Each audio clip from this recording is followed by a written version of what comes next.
ada di sana? Pasti berkobar-kobar. Mari kita yang terbaik bagi Tuhan. Mari kita sembah Dia dengan pujian dan penyembahan. Mari kita angkat lagu pujian kita berkata, oleh karena kemurahan Tuhan. Haleluya.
memuji nama Tuhan. Kita mau bersorak-sorai buat Tuhan.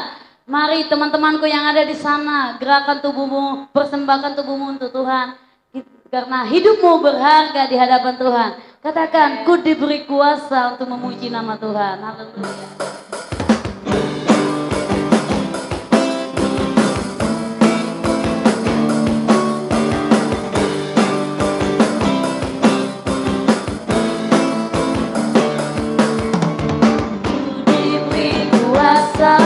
Dari Raja Mulia menaklukkan musuh di bawah kakiku. Ku pakai kuasa dari Raja Mulia. Bila Allah ada bersamaku, siapa jadi lawanku? Sungguh besar Kau Tuhanku, Engkau merisau hidupku. Ku berdiri dengan iman dalam Yesus Tuhan. Kau yang memberi kemenangan. Ku bersorak merayakan, terpujilah Engkau Raja Raja. Mari bertepuk tangan di atas kepala. Kita mau lebih lagi bersorak-sorai memuliakan nama Tuhan. Katakan lagi sekali lagi, ku diberi kuasa oleh yang maha besar. Ku diberi kuasa dari Raja Mulia menaklukkan musuh di bawah kakiku. Ku pakai kuasa dari Raja Mulia. Bila Allah ada bersamaku, siapa jadi lawanku? Sungguh besar Kau Tuhanku, Engkau merisau hidupku. Ku berdiri dengan iman dalam Yesus Tuhan. Kau yang memberi kemenangan. Ku bersorak merayakan, terpujilah Kau Raja Raja. Besar Kau Tuhanku, Engkau merisau hidupku. Ku berdiri dengan iman dalam Yesus Tuhan. Kau yang memberi kemenangan. Ku bersorak merayakan, terpujilah Kau Raja Raja. Terpujilah Kau Raja Raja. Lagi terpujilah, pujilah Kau Raja Raja. Haleluya.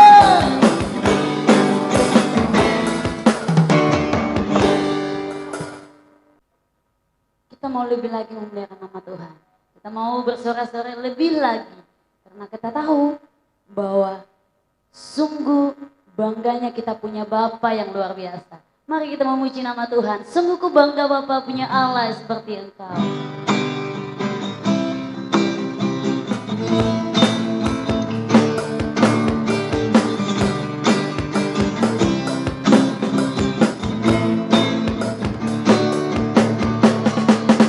Sungguh ku bangga Bapa punya Allah seperti Engkau.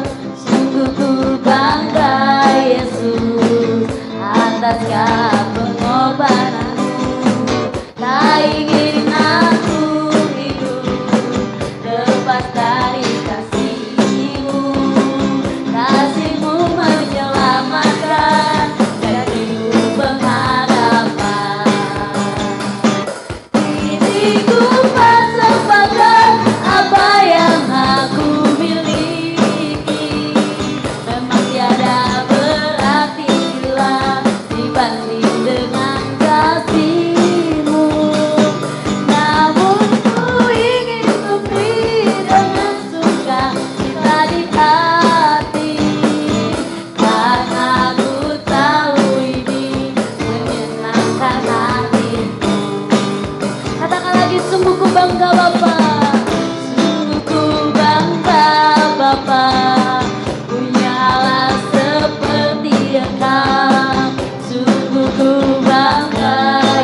terlalu indah kau bagi dia.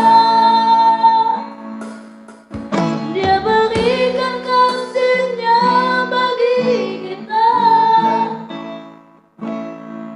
Dia telah relakan segala-galanya.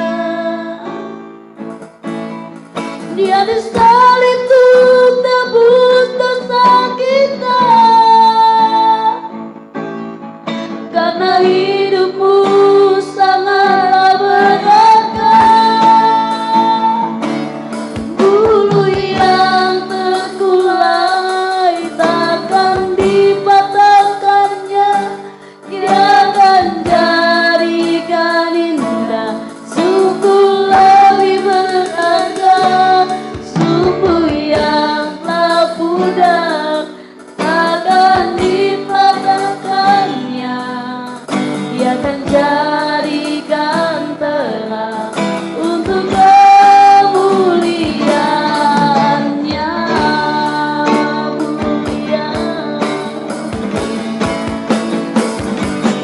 Bulu yang terkulai takkan dipatahkannya. Dia akan jadikan indah, sungguh lebih berharga. Sumbu yang telah pudar takkan dipadamkannya. Dia akan jadikan terang untuk kemuliaan-Nya. Dia akan jadikan terang untuk kemuliaan-Nya. Kita akan mendengarkan firman Tuhan. Sebelum kita mendengarkan firman Tuhan, saudara-saudaraku, kita terlebih dahulu berdoa. Kita berdoa. Kembali kami bersyukur Tuhan buat penyertaan Tuhan sepanjang hari ini. Bahkan hari ini Tuhan, kami sudah memuji menyembah Engkau. Bahkan sebentar kami rindu mendengarkan firman-Mu, berbicara Tuhan dalam setiap kehidupan kami, karena kami rindu mengalami Paskah dalam setiap kehidupan kami. Kami siap Tuhan mendengarkan firman-Mu. Berikan kami telinga yang dengar-dengaran, bahkan taruhlah firman-Mu di hati kami, sehingga firman-Mu jatuh di tanah yang subur. Kami siap mendengarkan firman-Mu dengan sukacita. Haleluya. Amin. Oke. Shalom saudara-saudaraku yang ada di LP Tanjung Gusta. Ada sukacita, amin. Kembali kita menyambut Paskah, di mana pada hari ini kembali kita diberikan waktu untuk kembali bersama-sama memuji, memuliakan Tuhan kita. Bahkan pada hari ini kita akan mendengarkan firman Tuhan, bahwa satu hal yang perlu kita ketahui teman-teman, saudara-saudaraku yang ada di LP Tanjung Gusta, bahwa hari ini kita ingin belajar tentang Paskah.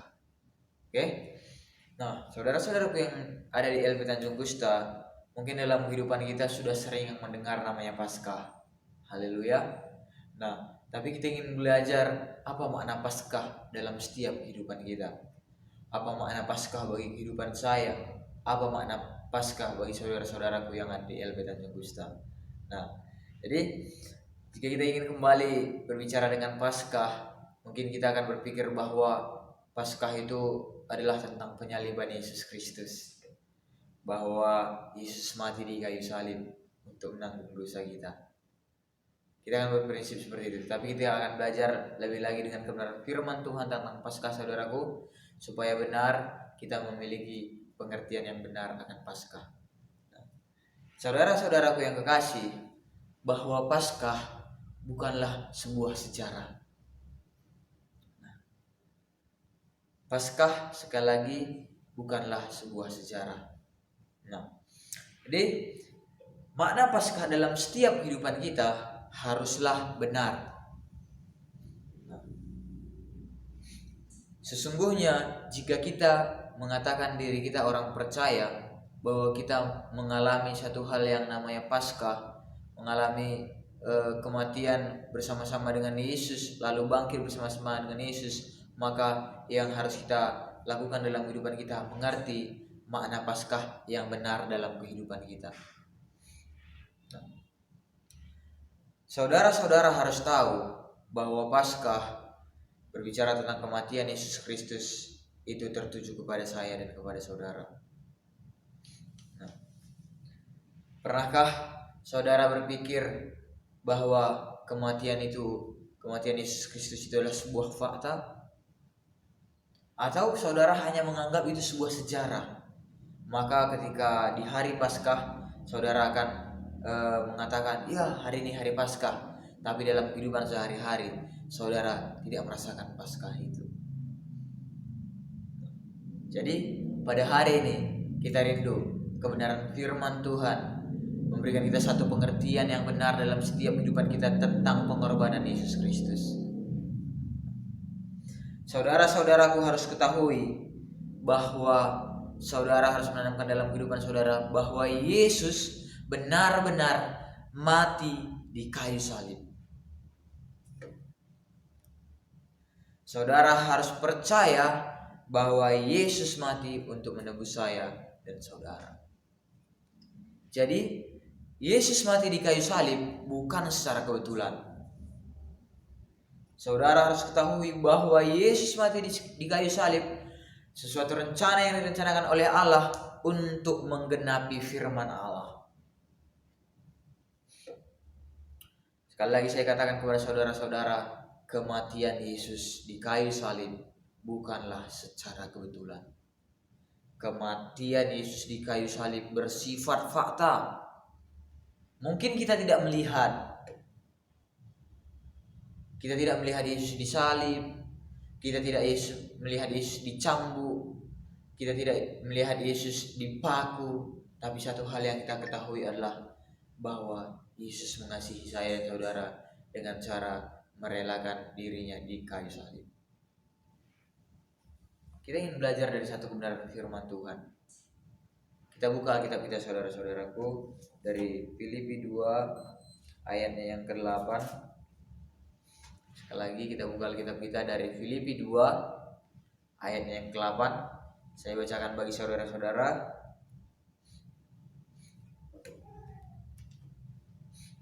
Kita mulai dari ayat yang ke-7-nya ya saudaraku. Filipi 2 ayat yang ke-7 sampai ke-8 begini firman Tuhan. Melainkan telah mengosongkan dirinya sendiri dan mengambil rupa seorang hamba dan menjadi sama dengan manusia. Dan dalam keadaan sebagai manusia, ia telah merendahkan dirinya dan taat sampai mati, bahkan sampai mati di kayu salib. Inilah penggenapan firman Allah, saudara-saudaraku yang dikasihi oleh Yesus Kristus.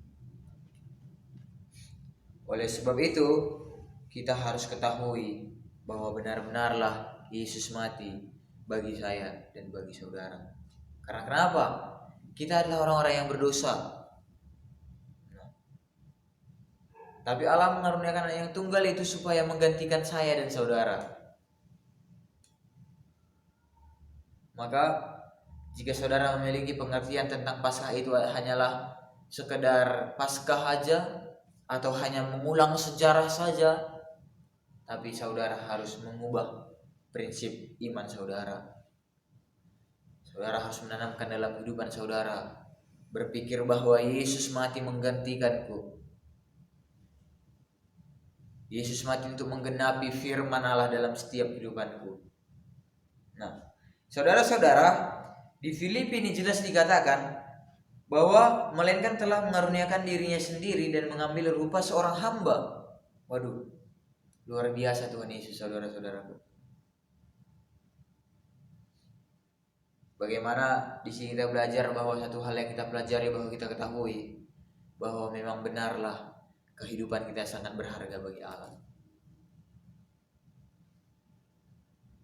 Mungkin sekarang ketika saudara masih di LP Tanjung Gustam, saudara merasa tertekan. Mungkin saudara merasakan, walaupun aku mengalami Paskah, tapi hidupku hanya begini-begini saja. Tidak saudaraku, ketahui bahwa Allah menjadikanmu berharga di hadapannya. Dengan cara apa? Dengan pengorbanan Yesus di kayu salib. Maka oleh sebab itu saudara-saudaraku yang terkasih, rasakan Paskah yang sesungguhnya dalam kehidupan kita. Mampukan iman kita untuk mengerti bahkan memandang bahwa pengorbanan Yesus menjadikan kita sangat berharga. Nah, oleh sebab itu kita mau tanamkan bahwa di hadapan Tuhan kita sangat penting. Amin. Kita kembali belajar daripada kitab Roma, saudaraku. Kita akan kupas sedikit firman Tuhan dari Roma ayat yang ke-5 sampai ayat yang ke-8. Mari kita buka kitab kita, teman-teman. Ada di LP Tanjung Gusta. Di kitab Roma pasal yang ke-5 ayatnya yang ke-8 mengatakan bahwa akan tetapi Allah menunjukkan kasih-Nya kepada kita oleh karena Kristus telah mati untuk kita ketika kita masih berdosa. Yang kedua, Allah mempunyai kasih dalam setiap kehidupan kita. Yang pertama, Allah menjadikan kita berharga. Allah menjadikan kita orang yang penting. Yang kedua, Allah mengasihi kita. Maka yakinkan saudara-saudaraku, ketika imanmu memandang kepada pengertian yang benar tentang Paskah, maka dalam hatimu akan mampu mengatakan, Tuhan mengasihi aku. Walaupun di tengah keadaan saudara sekarang yang berada di LP Tanjung Gusta, mungkin sekelilingmu tidak mampu mengasihimu, tapi yakinkan dengan kematian Yesus engkau dikasihinya. Haleluya. Oke, teman-teman, di Roma 3 ayat 25 kita juga akan belajar bahwa dikatakan demikian firman Tuhan di ayat yang ke-25, Kristus Yesus telah ditentukan Allah menjadi jalan pendamaian karena iman dalam darah-Nya.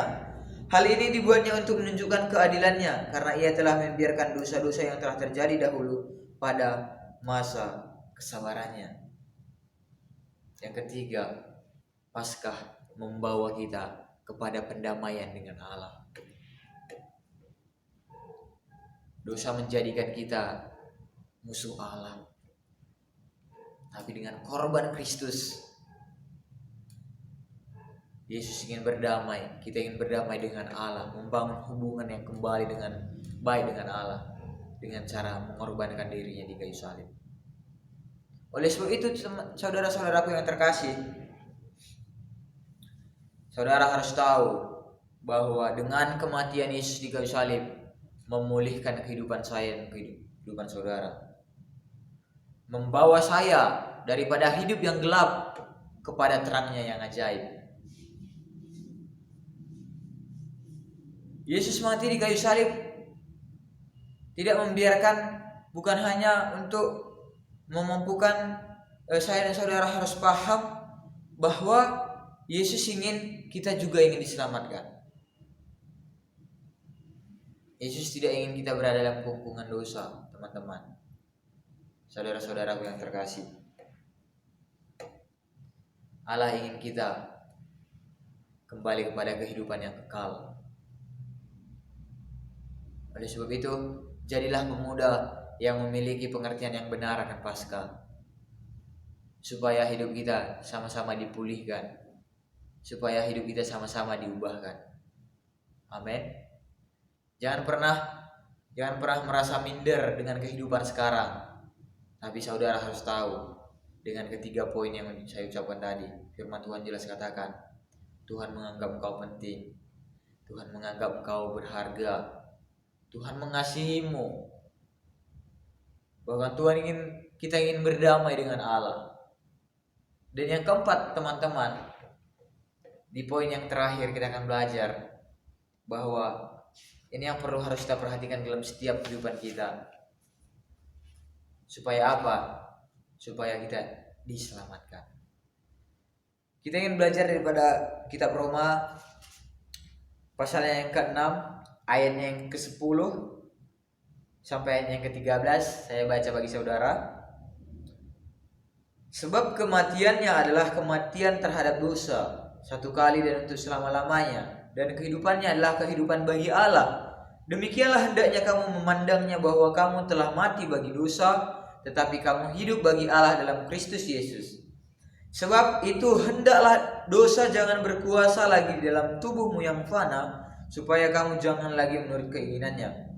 Dan janganlah kamu menyerahkan anggota-anggota tubuhmu kepada dosa untuk dipakai sebagai senjata kelaliman, tetapi serahkanlah dirimu kepada Allah sebagai orang-orang yang dahulu mati tetapi yang sekarang hidup, dan serahkanlah anggota-anggota tubuhmu kepada Allah untuk menjadi senjata kebenaran. Wow, luar biasa firman-Nya.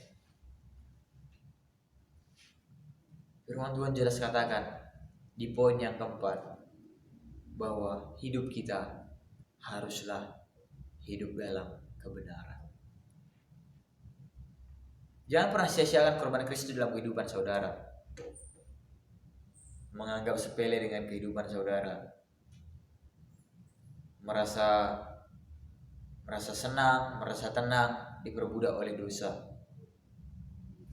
Mulai sekarang, putuskan bahwa kita umat tebusan Tuhan, umat tebusan darah Kristus di kayu salib, harus memiliki prinsip yang benar bahwa kita harus hidup di dalam kebenaran. Haleluya. Supaya apa? Dosa itu tidak lagi ada dalam kehidupan kita. Supaya kita tidak lagi diperbudak oleh dosa, tapi hidup kita dipimpin, dituntun oleh Allah. Amin. Oleh sebab itu pesan Paskah yang boleh firman Tuhan sampaikan kepada saudara. Oleh sebab itu, mari tetap semangat. Pandang terus kebenaran firman Tuhan yang memberikan kita kekuatan, sukacita. Jangan melihat sekeliling kita, tapi pandang korban Kristus dalam kehidupan kita. Amin. Haleluya. Sekali lagi saya katakan, pandang korban Kristus dalam kehidupan saya dan saudara. Haleluya. Itu firman Tuhan pada hari ini. Saya percaya firman itu bertumbuh, bahkan berbuah dalam kehidupan kita. Kita berdoa. Kembali kami bersyukur Tuhan buat firman-Mu yang sudah Tuhan sampaikan kepada kami. Biar firman-Mu bertumbuh, bahkan memberikan kami pengertian yang benar akan Tuhan. Supaya kami menjadi pemuda-pemuda yang luar biasa, yang mampu mengasihi Tuhan. Oleh sebab itu Tuhan, pakai kehidupan kami. Ajar kami Tuhan untuk selalu mengerti apa yang Tuhan inginkan dalam setiap kehidupan kami. Terima kasih buat firman-Mu yang sudah berbicara bagi kami. Biarlah itu bekerja, menjadikan kami, mengubahkan kami, memulihkan setiap kehidupan kami. Sehingga kami paham betapa besarnya kasih bahkan cinta Tuhan dalam kehidupan kami. Ini doa kami Tuhan, berkarya terus dalam kehidupan kami. Bermanifestasi Roh Kudus sehingga memberikan kami pengertian lebih lagi dan lebih lagi akan firman-Mu. Ini ucapan syukur kami. Kami sudah berdoa dan mengucap syukur. Haleluya. Sama-sama katakan amin. Tuhan Yesus memberkati. Haleluya.